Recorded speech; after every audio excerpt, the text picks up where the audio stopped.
This is the Secure Family Podcast. Welcome, friend. I'm Andy, the host and founder of The Secure Dad. This show is about empowering parents to protect themselves and their family. I believe that security is the foundation of happiness, and I want your family to be safe and happy. The information that I share on this podcast is for general information purposes only. My goal is to empower you to make safer decisions for yourself and for your family, because our safety is our own responsibility. Today, I'm going to share a very personal story that will help you keep your kids safe in the water this summer and for the rest of their lives. All of that and more coming up on the Secure Family Podcast. Being on the water, whether it's the pool, the ocean, or a lake, is supposed to be a fun time and is supposed to be enjoyable with our family. Of course, as parents, we are always worried about our children getting into trouble, and that's understandable. But today, I want to focus on the worst case scenario and what that really looks like, so that if we see anything that looks like one of our kids might be in trouble, we know exactly what to look for and exactly what to do. Today I'm going to share a story that I've never told before, and after thinking about it for a few years, I decided to put my discomfort aside for the greater good of educating parents, which is my life's mission. But before we get there, I want to share one of the greatest safety tips that I ever learned, and that is drowning doesn't look like it does on TV. This came from an article written by Mario Vittone. Mario is retired from the Coast Guard and wrote this outstanding article titled, "Drowning Doesn't Look Like Drowning." Mario writes that most people expect drowning to be loud and dramatic with flailing arms and yelling. In reality, drowning is often silent and subtle. You have to be watching to see it. Victims can't call for help or wave because their body instinctively focuses on trying to breathe and staying above the water. People go internal during this time. Often, drowning children are within yards of adults who don't recognize the distress signals. And today, I'm going to talk to you about all of this. So here are a few signs that a person, child or adult, is in danger of drowning. Their head is low in the water with their mouth at water level. Their head is tilted back with their mouth open. Their eyes might be glassy or closed. They have a vertical body position with little or no leg movement. There's going to be gasping or hyperventilating instead of yelling. That's why we can't yell, because we're trying to breathe. Attempting to swim, but they're just not making any progress. They might try to roll over on their back. And they also will appear to climb what they call the invisible ladder, which is just this instinctive drowning response. And then the last one is silence. There's not going to be any calling for help or crazy splashing. So I read this article in about 2018 or so, and I was so impressed with it that I reached out to Mario to be a guest on the podcast. And until very recently, he was the only person to ever turn me down. But I always remembered his wisdom, and I appreciated his professional correspondence with me. Now, the next part of this is actually very hard to talk about. In fact, it took me 2 years to even tell my wife about it. And while I am very uncomfortable talking about it, I know the story will stick with you and hopefully help your kids stay safe. One summer afternoon, my family met at the lake with a large group of other families for a fun day out on the water. Now, since this was a lake, some of the kids were afraid of jumping off the dock and swimming where their feet could not touch the bottom. Some were also afraid that a fish might touch them. And that's fair enough. So I planned on being out there with them and keeping an eye on them. There were a lot of other parents around, most of them on the dock. Some were playing with their kids in another part of the lake, so I was certainly not on my own. But floating in a pool noodle and getting splashed with lake water really isn't my idea of a peaceful afternoon. But there I was. All of the elementary age kids that I was watching were doing great. They had no issues. There were some younger kids who were out there, but their parents were keeping a close eye on them, which I appreciate. I'm sure some of the other parents were thinking I was being too much of a safety spaz being out there with the kids, but that is who I am. At one point, I noticed that one of the preschool boys was out in an area on his own. So far, he had been within arm's reach of his mom, so seeing him out there by himself was unusual. He was wearing a floaty vest that kept him above water really, really well, and he was swimming around the back of a very large float. This float was the size of a pontoon boat. It was just massive. I think there were like half a dozen people on it. It was tied to the dock, so it wasn't going anywhere. It was just a place for people to sit and relax. And the boy's mom was on that float.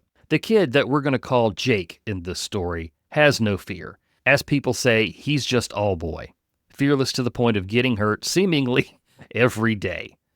And I noticed after a few moments that he was still on his own. So I decided to float over to him slowly. I didn't want to approach him real quick or, pepper him with a bunch of questions. When I got to him, he stated that he wanted to try to climb back onto the large float, but he was at the tallest point of the float. Nobody was going to get back onto the spot, and no one else could see that he was trying to get up there because they couldn't look down and see where he was. So as I floated next to him, I asked him what he was up to in a very calm demeanor that was, just super friendly and not confrontational at all. But being a preschooler, he wasn't as verbal as the other kids, and he let me know that he was just not interested in my help and that he was just going to do this on his own. So I stayed with him for a little bit longer and finally convinced him to go back around to the side where the other adults could get him. Once he moved away, I moved back out to the kids that I was watching. I don't know if he broke away from his mom in a busy moment or she was okay with him being out there. But at any point, I felt like it was best for him just to go back around there where they could get him. A few moments later, I got a really heavy feeling. Something wasn't right. My intuition was prodding me to check the entire area. So when I say that you need to listen to that little voice inside you, I really mean it. So as I was looking around, I finally spotted him. Now, he was back in that same spot where I had floated over and talked to him, the same spot where he was trying to get back up onto the float at the absolute worst place possible, but all I could see of him was his feet. Jake's entire upper body was underwater. And from the angle of his feet, I could tell that he was upside down. His feet were barely visible above the water. His foot had actually gotten tangled in the thin rope that ran the edge of the giant float. He was stuck in a very bad position. Immediately, I swam to him without hesitation or panic. When I arrived, I could tell that his foot was caught in the rope and that he was unable to right himself. He was really stuck. His upper body was underwater and trapped under the float. The floaty vest that he was wearing was actually pinning him to the bottom of the float. This device that was made to save his life was actually now working against him. With his foot tangled in the rope, he couldn't overcome the force of the vest or swim to another spot to get out.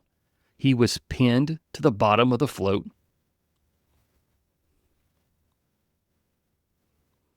He was pinned to the bottom of the float, silently drowning just a few feet away from his mom. The first thing that I did was I untangled his foot. I reached underwater and found his floaty vest and pulled him up. What I didn't realize at the time, and what I saw in that moment, but I couldn't just cognitively understand, was that he was holding his head up when I pulled him out of water. And this is a very good sign because that means that he was conscious and that he hadn't been there underwater long enough to asphyxiate. Also, and this was disturbing, his eyes were wide open. I think the entire time he was trapped under the float, his eyes were open, looking for a way out. And I cannot explain, and for reasons unknown to me, his eyes were completely black. There was no pupil, there was no iris, there was no white in his eye, like we're used to seeing. It was just solid black, kind of like something that you would see in a horror movie. I called his name and I started talking to him and I immediately started checking him out. And then his body just ejected all of the water out of his system. It came out of his nose, his mouth, and I swear it came out of his ears. There was this massive amount of water that just flowed out of him. His body was just clearing it out, which is, again, another very good sign.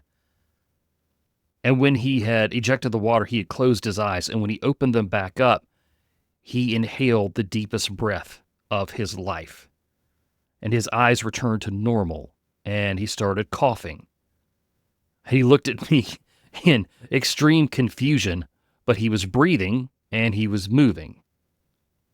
He wasn't panicking, and he started blinking a lot and actually started to pull away from me, just like he wanted to continue swimming. So I held on to that floaty jacket for about another minute or so. And about that time, his dad came around the corner, walking on the dock, and he said that he'd been looking for Jake and that it was time to go fix lunch. And I looked up at the dad and I said, yeah, he needs to get out of the water. Then I handed him up to his dad, and they walked toward the house to get ready for lunch. And he had no idea what had just taken place. I'll explain more about this in a minute, but I didn't know what to say or to do at that point. So knowing that he was okay and walking, he was breathing, no CPR was required, so I just floated back to the group of elementary kids that I was watching and continued on with my day. I watched Jake for the rest of the afternoon run around like a wild man. He ate his weight in Chick-fil-A nuggets, and he just laughed with all of his preschool friends. And thank God he was completely fine. In retrospect, I realized that his foot being caught in the rope may have really been a blessing. If he had slipped all the way under the float, we might not have ever found him. And I don't ever think about, what could have happened, because God put me in the right place at the right time. This was his plan, and I am so very thankful to have been a part of it. Also, let me say that Jake has good parents. This was a random, odd situation that I never would have thought of unless I hadn't seen it. And this goes back to my conversation that I had with Gonzalo Sanosian with Combat MF. I had him on the show just before this happened. And so when we talked, the big point that he wanted to drive home was that kids being unsupervised in the pool was one of the greatest threats to our kids. And he's right. So I reached out to him after this event, and we chatted about it, and he helped me realize the gravity of the situation that I hadn't really grasped yet. Immediately after the event, I just knew that he was in trouble, and I had done what needed to be done. That's the protector-parent stuff that is second nature to me. I didn't fully realize that I had saved this child from drowning until the next day when I was messaging with Gonzalo. I just did exactly what I knew needed to be done, and I didn't know what to think about it after it was all over. There was a time for a while when I would close my eyes at night, and I would just see his feet in the water. While the situation had wonderful results, it still bothered me. It took me 2 years to even tell my wife, and she was there when it happened. And I also teared up when I told her. I just didn't know what to say, so I just told myself that I did what needed to be done, and that was it. And even now, I don't want you to think that I'm telling you the story because I want some sort of credit for it. I don't want that at all. So if we ever chat, please don't bring this up. A year after the event with Jake, I was at the lake with some friends and their sons, and I jumped off the back of a friend's boat and lost the life jacket that I was holding on to. And so for a brief moment, I was underwater and I started to panic.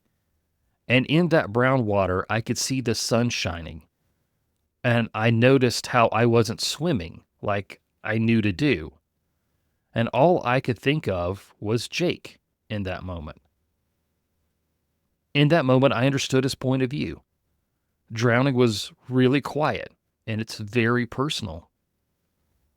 Obviously, I got back up to the water and got to the life vest, but it was just this moment of understanding of, oh yeah, I see what it's like. I know how that feels. And it doesn't look or feel like we think it's going to. It doesn't look like what we see in the movies. And at that particular moment, when I was in the water, I jumped off the back of the boat so I wouldn't splash anybody. And nobody had seen me enter the water. And nobody knew that I was under there. But again, I came up pretty quick. And it was just this moment of understanding what had happened to Jake, and understanding what Mario had written. So parents, you need to keep an eye on your kids at the pool or at the beach. You can't scroll on your phone and assume you'll jump into action Baywatch style when you hear your kid yell for help, when your kid clearly yells, "I'm drowning, please save me." That's not going to happen. Their soul will be screaming for you, but they won't make a sound. You have to watch them. And honestly, chances are that they're going to be yelling, "Hey, watch this," every 30 seconds anyway, so you might as well just watch. Mario, if you hear this episode, thank you so much for your article, and you have an open invitation to come on this show anytime you want. Well, that's everything that I have for today. Thank you, friend, for listening. Take back your privacy and personal data with help from Delete Me. Get 20% off a privacy plan when using the code DAD at checkout. Delete Me is the official data removal service of the Secure Dad. If you are a DIY person and you want to secure your home, then I have the ultimate checklist for you. My family home security assessment will walk you through how to protect your home without making it look like a prison. Download your copy right now at the link in the description. I'm Andy Murphy, reminding you that our safety is our own responsibility, especially on the water.